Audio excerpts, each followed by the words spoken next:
Kawan-kawan, ini dia kue putu cangkir khas Makassar. Selamat mencoba. Halo semua, kembali lagi dengan saya Nona Merauke. Nah kawan-kawan, hari ini saya mau bikin putu cangkir orang Makassar. Yang saya tahu itu ini putu dari Makassar. Lalu saya sudah bikin videonya, cuma saya tidak dapat tidak dapat cetakan untuk ininya, jadi saya pakai cetakan putu bambu. Tapi kali ini karena ada request minta tolong kasih lihat bagaimana cara bikin pengukusan putu bambu. Jadi saya pikir dari kemarin saya juga mau langsung bikin untuk putu cangkir. Nah, dari kemarin sudah bikin pakai kaleng kongguannya saya, tapi tidak jadi karena ternyata kaleng kongguan itu bocor. Ya, tapi nanti saya tetap kasih masuk di belakang video, di akhir video ini cara bikinnya, karena yang dari kaleng kongguan itu cara dimana saya bikin saya punya cetakan putu bambu dan putu cangkir ya. Tapi saya juga bikin cara gampang bikin pengukusan putu cangkir untuk kita yang orang-orang rumahan. Oke kawan-kawan, nah kita langsung saja saksikan videonya. Kawan-kawan, mari kita mulai. Ini campuran tepung beras dan tepung ketan. Saya siram dengan larutan gula merah yang saya campur dengan santan dan air ya. Jadinya seperti ini kawan-kawan, tapi ini gula merahnya kurang merah. Tuhan, salah tabanya. Kalau kurang sudah tambah tepung. Tidak, kayaknya cukup. Itu pas, cuma kan maksudnya mau bikin video tuh pelan sedikit-sedikit. Jangan langsung colo. Langsung colo. Nah, jika ada kejadian seperti begitu teman-teman, kalian boleh tambahkan tepung sedikit. Jadi biar tidak terlalu basah. Nah, ini saya tidak tambah karena ternyata cukup ya. Jadi harus bisa sampai dipulung seperti begitu, tapi jangan terlalu lembek teman-teman. Jadi kayak kita kalau genggam diremas gitu dia menjadi satu. Nah, setelah ini saya saring dengan saringan supaya dia kembali berbutir-butiran seperti tepung. Resep nanti saya taruh di bawah ya kawan-kawan. Tapi sebentar saya bikin ulang kayaknya karena ini gula merahnya kurang merah kawan-kawan. Jadi saya rasa saya mau bikin satu adonan lagi ulang. Tapi sebelum itu kita selesaikan ini dulu. Nah, di sini saya punya kelapa parut yang sudah saya kukus dan saya taruh garam.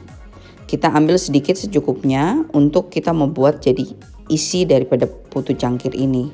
Dan kalau kalian suka manis, tambahkan gula pasir secukupnya di dalam ini kelapa. Ya kawan-kawan. Nah kawan-kawan, kira-kira seperti ini kelapanya setelah dicampur dan adonan putunya setelah kita ayak ya. Tapi kurang merah, jadi saya mau bikin lagi ulang satu kali. Nah ini sudah teman-teman, sudah harum.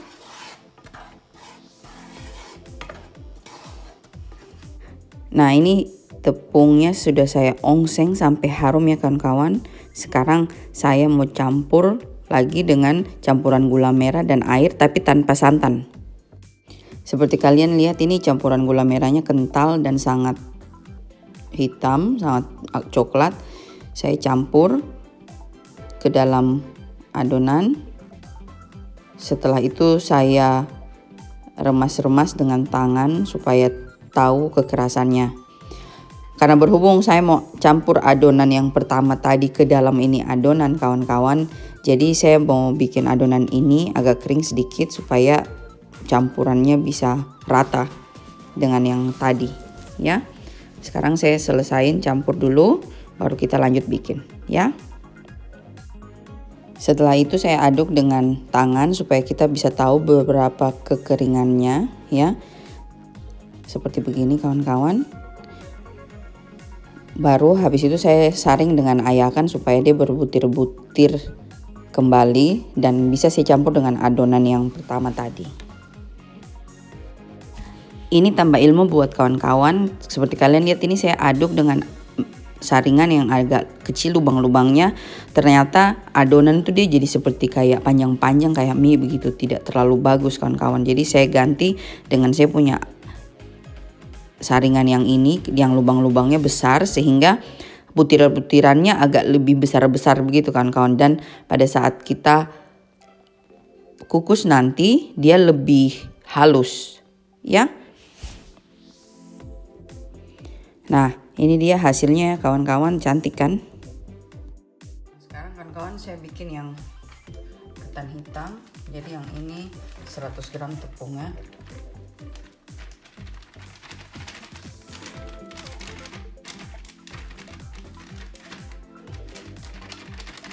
Black gelatin rice.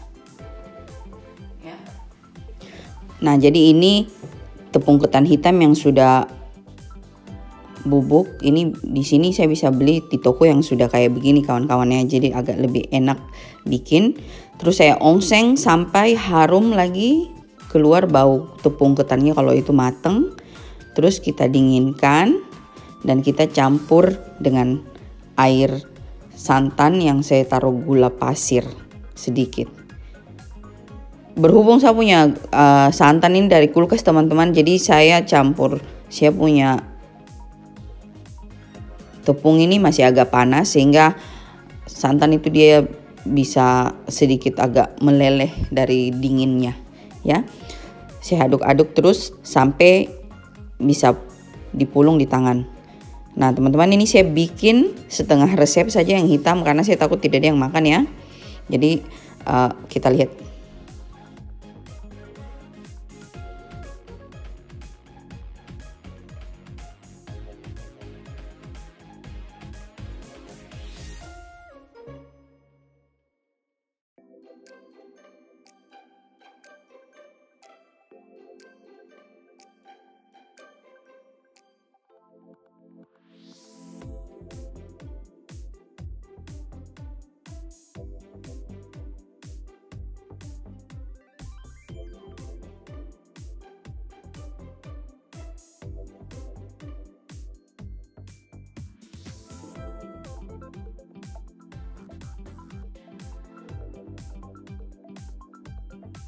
Nah setelah itu kita campur lagi dengan tangan seperti begini dan sampai bisa diremas jadi satu gitu kan kayak gini. Setelah itu saya saring lagi terlebih dahulu sebelum kita mulai bikin. Nah teman-teman lihat hasilnya dari yang saya saring ya. Nah kawan-kawan, setelah saya tunjukkan hasil adonan yang sudah saya ayak, setelah itu saya mau kasih tunjuk kalian video kemarin yang dimana saya bikin sewaktu saya bikin kukusannya kue putu bambu dan putu cangkir ini, oke? Nah kawan-kawan, ini sudah ya seperti kalian lihat. Nah sekarang saya biarkan dulu sebentar. Nah kawan-kawan, sekarang saya mau bikin sesuai request, kasih tunjuk bagaimana cara bikin pengukusannya kue putu. Jadi seperti yang kemarin saya punya kue putu bambu, kue putu hijau, saya bikin pakai kaleng ini ya. Nah tapi kalau untuk kue putu cangkir itu beda ya kawan-kawan. Berhubung ada yang request dan saya juga belum punya yang untuk putu cangkir, jadi saya mau bikin. Jadi saya mau bikin pakai sapu kaleng kongguan. Kamu orang tahu ini sapu dari Merauke loh, jauh-jauh nih, sayang-sayang dia nih. Sekarang saya harus bikinnya ini, aduh sayang, tapi ya sudah demi kalian. Jadi kita bikin. Nah sekarang mari kita langsung bikin pakai ini kaleng kongguan pengukus kue putu. Ya, pertama kita bikin untuk putu bambu, habis itu saya lanjut untuk bikin menjadi kue putu cangkir, ya. Nah, sekarang kalau kita mau bikin pengukus kue putu, kita harus betul-betul cari kaleng atau panci yang pegap udara kawan-kawan. Jadi kalau pas saat direbus dia punya penutup tidak keluar. Jadi kalau kaleng kongguan kan dia punya penutup rapat sekali, kita hanya bisa buka kalau begitu. Oh, sapu ini masih ada di sini. Oh, sapu udah apa? Ketupat, saya lupa saya simpan di sini. Untuk bikin coto kalau lebaran. Ini dari Merauke ini loh, Ci. Lumayan. Ternyata dia saya simpan dia di sini. Saya cari setengah mati, saya simpan sapu ketupatnya di mana? Ternyata dia di sini. Tunggu dulu ya kawan-kawan. Ini. Nah, jadi kita bikin ini, dia punya penutup. Nah, berhubung teman-teman, saya mau bikin untuk putu cangkir. Jadi kawan-kawan, kalau kita mau bikin cetakan untuk kue putu bambu, kita kasih lubang satu saja teman-teman ya. Jadi satu ini untuk cetakan putu bambu ya. Nah, jadi ini tadi kita sudah tinggal kasih begini. Jadi dia punya lubang besar ya teman-teman. Nah, jadi pas ini cetakan putu kalau kita sudah mendidihkan tinggal kasih gitu. Nah, di sini saya punya yang cetakan putu bambu itu saya punya kaleng besar. Jadi saya punya ada 4 lubang. Jadi lebih cepat bikinnya. Bisa tambah lagi, cuma 4 saja cukup teman-teman. Sap tangan cuma 2, itu saya suka walahan ya. Tapi sekarang saya mau bikin untuk cetakan putu cangkir. Jadi dia seperti begini. Dan kalau cetakan putu cangkir tidak boleh dia rata begini, dia harus agak masuk ke dalam. Sebelum saya kasih masuk, saya mau kasih hilang dia punya ini dulu, tajam-tajamnya teman-teman. Terus di sini kita taruh barang bulat, baru kita ini, sabar ya. Nah, ini saya taruh ini di bawah teman-teman. Dan sekarang saya mau tumbuk dia supaya dia agak lubang ke bawah.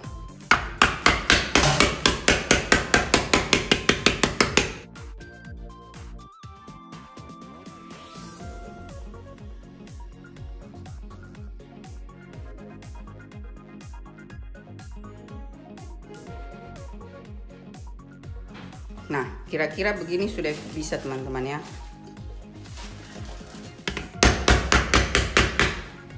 Ya, tada. Jadi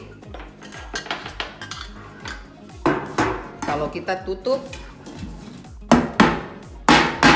kaleng rapat, secara otomatis nanti uap air keluar dari sini. Begitu. Nah, sekarang kita langsung saja bikin ya kawan-kawan. Tapi kawan-kawan, ternyata kaleng pongguan ini bocor di ujung-ujung. Jadi ini saya sudah tempel pakai penempel panci dari dalam dulu pertama ya. Seperti kalian lihat di ujung-ujung itu ada. Ternyata masih bocor. Jadi saya tutup lagi di luar. Ternyata masih bocor juga. Jadi buat sekalian pengalaman teman-teman, kalau kamu orang mau cari kaleng begini, kamu coba dulu sebelum bikin, kasih air dulu apakah dia keluar atau tidak. Tadi saya tidak bikin, jadi saya tidak tahu, pas kasih begini panas, kasih taruh air ternyata tumpah. Jadi saya mau bikin ini kue putu harus jadi hari ini. Bagaimana caranya? Jadi saya putar-putar kepala, saya sudah jalan, akhirnya dapat ide baru dan saya sudah bikin, saya sudah coba bikin. Ternyata jadi uap air itu dia keluar dari itu lubang dan tidak bocor ya. Jadi saya bikin pakai kaleng susu. Jadi kalau kamu orang ada kaleng susu agak besar sedikit kawan-kawan, kita bikin pakai ini. Nah, tapi ini dia punya penutup kan plastik kawan-kawan. Kalau kalian di Indonesia punya kaleng susu, penutupnya itu penutupnya sama seperti penutup kongguan. Kalau orang bersyukur, kamu orang tinggal kasih bikin lubang. Kasih tahu kalian cara mudah bikin pakai kaleng ini walaupun tanpa penutup ya kawan-kawan. Jadi saya tutup ini kaleng dengan ini kawan-kawan. Kalian tahu ini cetakan kue ya. Jadi setelah saya bikin itu dia jadinya begini. Saya coba tadi dia berlubang ya, saya kasih mendidih dan uap keluar dari sini, dia tidak keluar dari pinggir-pinggir. Jadi itu percobaan saya sudah bikin, sudah jadi teman-teman. Nah, sekarang saya kasih tunjuk kalian bagaimana saya bikin yang ini ya. Nah, setelah saya tutup rapat, terus saya kasih lubang di tengah situ, terus saya isi air dan saya coba rebus dulu kawan-kawan. Apakah uap itu betul keluar dari lubang yang saya bikin ini. Dan ternyata ini lubang betul-betul uap keluar dari sini. Jadi saya lanjut bikin kue putu ini sampai tuntas setelah ini. Begitu kawan-kawan. Nah kawan-kawan, mari kita bikin kita punya cetakan putu cangkir ini. Jadi di situ saya punya kaleng Fanta yang sudah saya bersihkan. Terus saya ambil 1 lembar alas kue yang dari aluminium, terus saya potong, saya ambil tengahnya saja. Potong baik-baik teman-teman supaya kita tidak perlu banyak buang-buang. Setelah itu kebesaran dari cetakan tuh sesuai selera kawan-kawan. Kalian boleh bikin lebih besar lagi dari yang saya bikin, tapi saya mau coba seperti ini dulu. Nah, dan saya bikin jadi situ baru saya hektar. Sebelum saya hektar, saya buang dulu lubang tengahnya itu supaya ada lubang bisa saya kasih masuk itu kaleng Fanta. Ya, baru saya hektar seperti begini kawan-kawan. Jadi cari yang gampang saja ya. Setelah itu saya gunting ujung-ujungnya ya, yang tadi itu tajam ya. Saya gunting kasih baik supaya sebentar kain tidak melengket atau tersangkut pada saat kita mengukus teman-teman.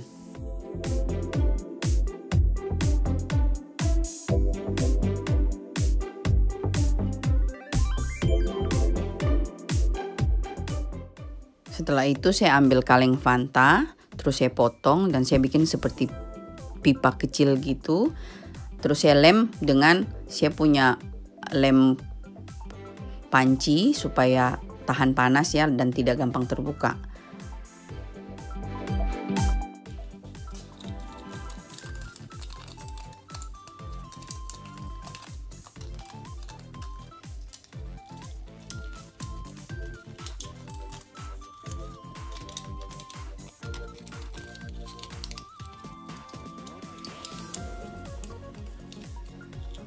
Nah kawan-kawan, setelah pas ukurannya kita keluarkan, terus gunting sedikit-sedikit supaya kita bisa lipat kalau kita kasih masuk di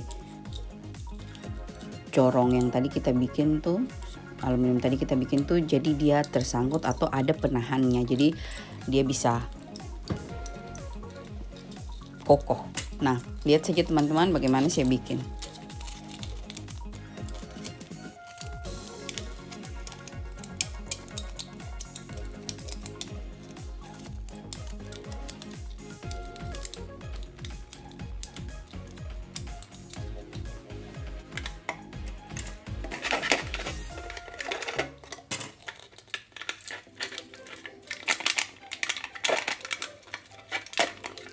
Nah jadi seperti ini saya maksud teman-teman, dan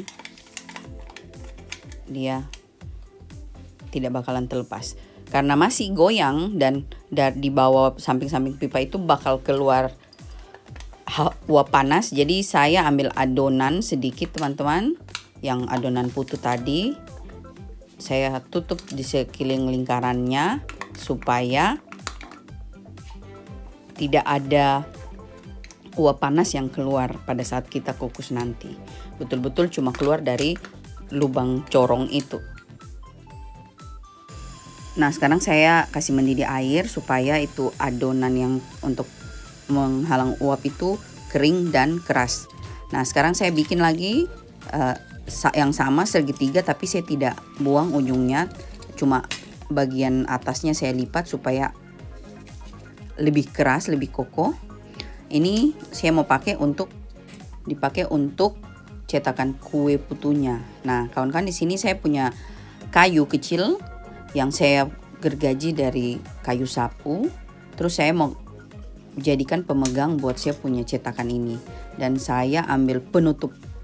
Di sini saya gunakan penutup botol champagne, tapi kalian juga bisa pakai penutup botol wine atau ada mungkin pengalas untuk panci gitu, dipotong bulat untuk menjadi penahan dari dalam aluminium yang saya bikin ini, dan dipaku ke batang kayu sapu itu ya kawan-kawan.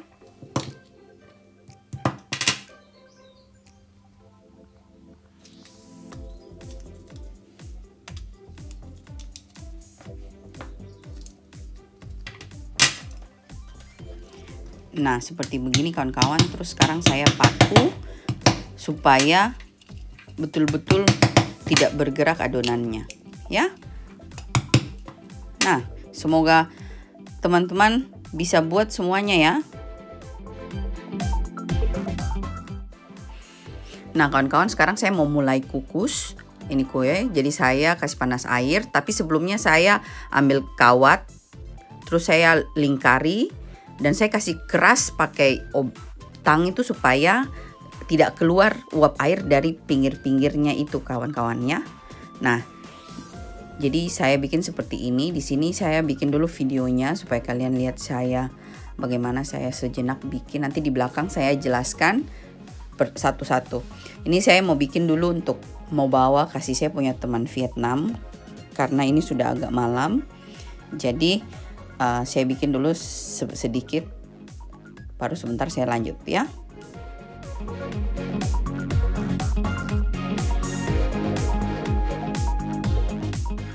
Jadi saya jelaskan sedikit.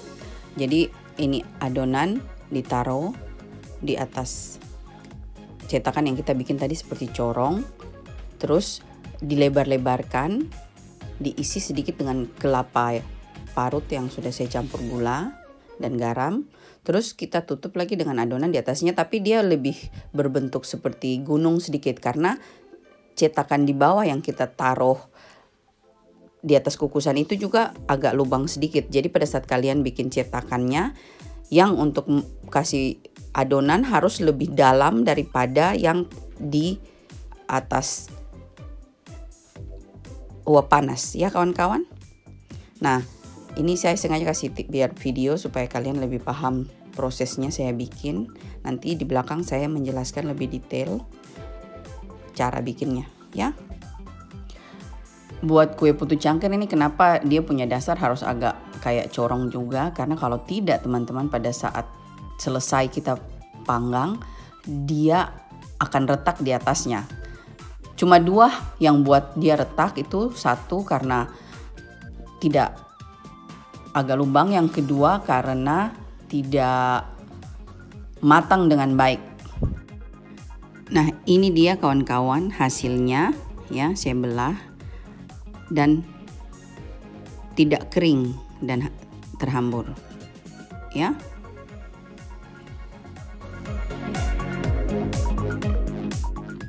Ini sudah bungkus buat teman dulu, baru kita foto ya. Nah kawan-kawan, ini sapu air sudah mendidih. Saya siapkan daun pandan untuk dia punya alas ya. Kebetulan ini saya punya daun pandan dari toko ya, saya beli. Sekarang mari kita mulai bikin. Kain ini kita harus kasih basah kawan-kawan. Setelah basah harus dikeringkan dengan kain cuma seperti begini.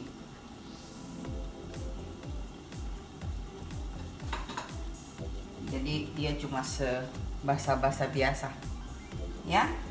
Nah sekarang kita mulai bikin kawan-kawan. Ini pakai untuk penutup ya.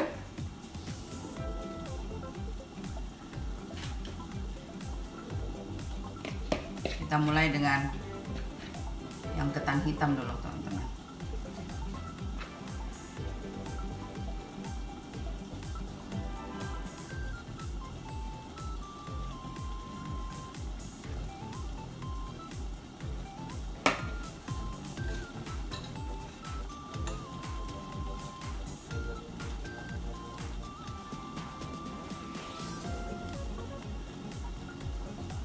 Jadi kita taruh kelapanya seperti itu, terus ini isi di atasnya.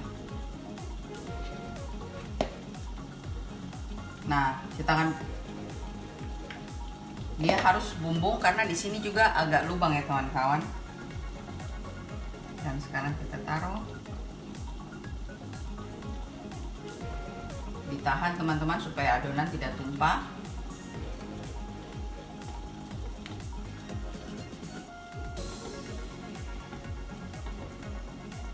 Seperti begitu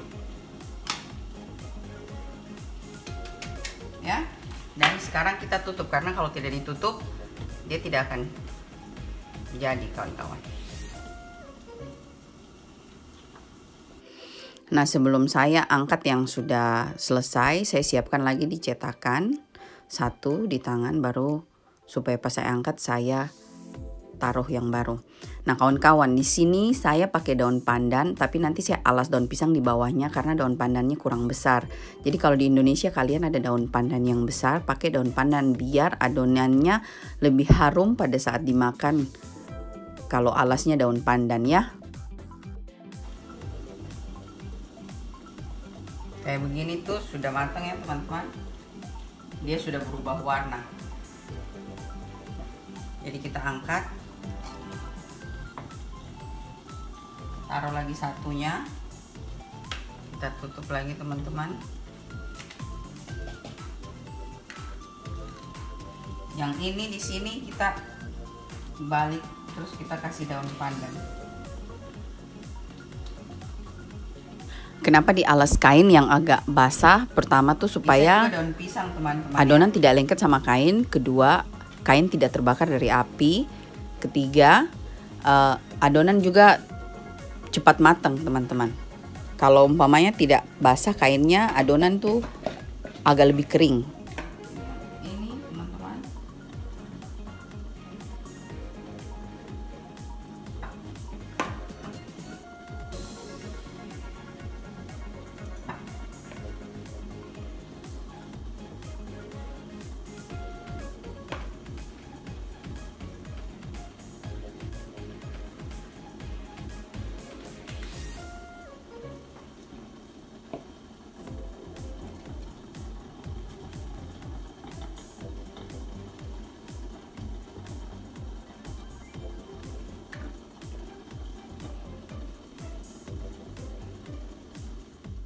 Kawan-kawan, ini dia kue putu cangkir khas Makassar. Selamat mencoba.